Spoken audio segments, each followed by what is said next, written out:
familiarizing yourself with your market. Once you choose to go there, you're going to be dealing with the logistics side of business. Whether you're doing business internationally or domestically, and you're dealing with a lot of products, a lot of commodities, you're going to be using shipping containers. For this example, the most common is a 20-foot container. They also go up to 40-foot or 48-foot. But for this example, we'll be using a 20-foot container. They're 20-foot by 8-foot by 8-foot, and it's going to be able to. The way we'll be using granola is by boxes. Normally, I believe they're about 1.5 feet by a foot. You'll be using, for freight containers, it's most cost effective than using anything else. Air freight, and air freight, the only able thing to use is shipping by water. What you'll have to know is less container load, LCL, or doing a full, you can contract less than, at first you're not going to be able to fill a full container of granola. It's going to be a lot, thousands of products, but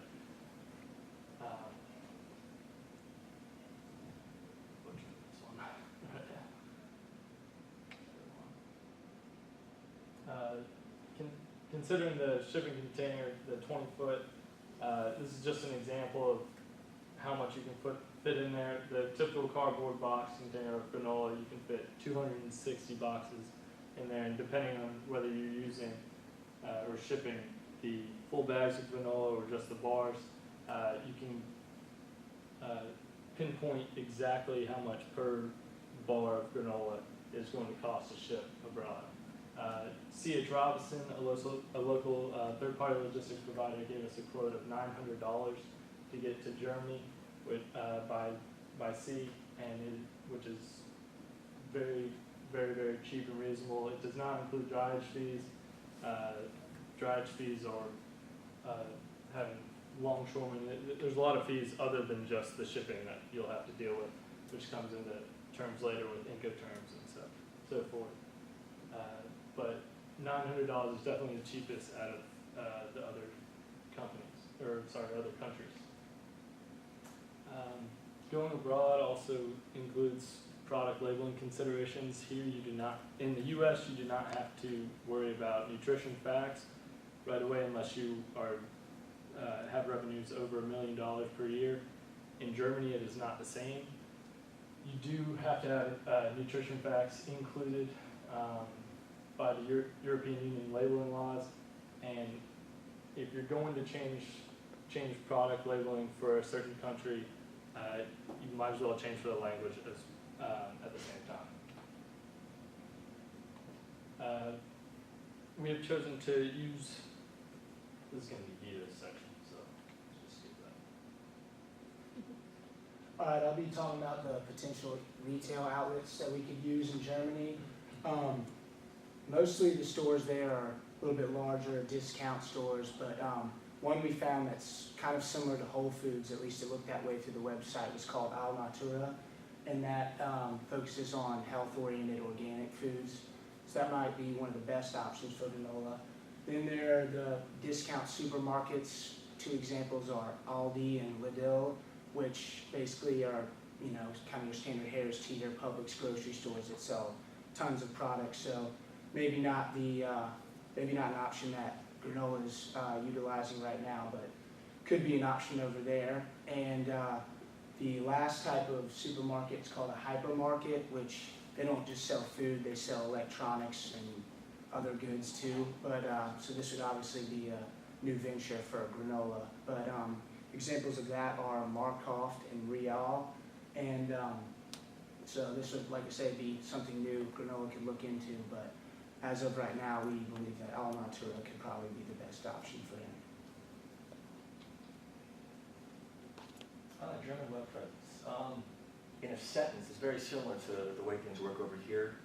Most of the statistics are quite similar. Internet penetration is the percentage of households that have access to internet. That's about 64%, which is about average for Europe, lower than some highlands and other countries over there. Broadband coverage is about a little over half Those who have broadband coverage, you have very good internet. You probably use it for a lot of things, potentially shopping. And so these estimates kind of give us an idea that this could be a very good way to get to the German market, not just advertising, but also selling, especially online grocery shopping. What we discovered is that it is more popular in Germany than it is here in the United States, more established, more of a robust market, especially for specialty and health foods. There's quite a number of different ways to find that stuff online, so that's definitely something we should check out. But given your website is definitely something that you can translate into German if you really want to get a leg up in that market. English is rarely understood, especially with the youth, but it's just much more professional to get that done. And given that where we live here in South Carolina, probably not too difficult to find someone who can translate not just the website, but anything else into German. That would probably cost estimates maybe $200 to $300 for kind of a basic thing, possibly more. So that would be a cost you have to take into consideration. All right, when considering visiting Germany, one of the main concerns you want to have is a trade show. It's probably one of the best ways to get your product out there and see who the competitors are in the market you're looking to enter into. Two of the trade shows that we found, one was BioFac, which will be held in Nuremberg, Germany, February of next year, and it's a world organic trade fair, so this is probably the best option for granola, seeing that it'll be a lot of other products similar to it. And Anuga is the other trade fair, and it's acclaimed as the world's largest food and beverage fair, and it will not be, it's in Cologne, Germany, but it won't be, the next date is not till October of 2011, so you have some time to plan ahead for that one. But those are the two best options for trade fairs we can see. After considering everything else, it's up to granola how they factor into going into whichever country they choose. The biggest thing is management commitment. Once you're in, try your hardest, do everything you can. If anything goes slack, I mean, being in an international market, it would be easy to fail without commitment. Our report is an overview, a guide to get there, what you need to focus on. It should serve as a how-to guide for any international market. It is tailored towards Germany, but everything that's in there should be things you should consider for any market. Some of the resources that we have used and that will also be a good tool for you are some of the sources such as these, the exchange rates that you'll have to consider. Your U.S. Embassy is going to be one of your best friends for contacts, legal contacts, and anything else. Also a great website for trade shows to find out when and where and to be able to plan trips around is bidtradeshows.com. And good luck.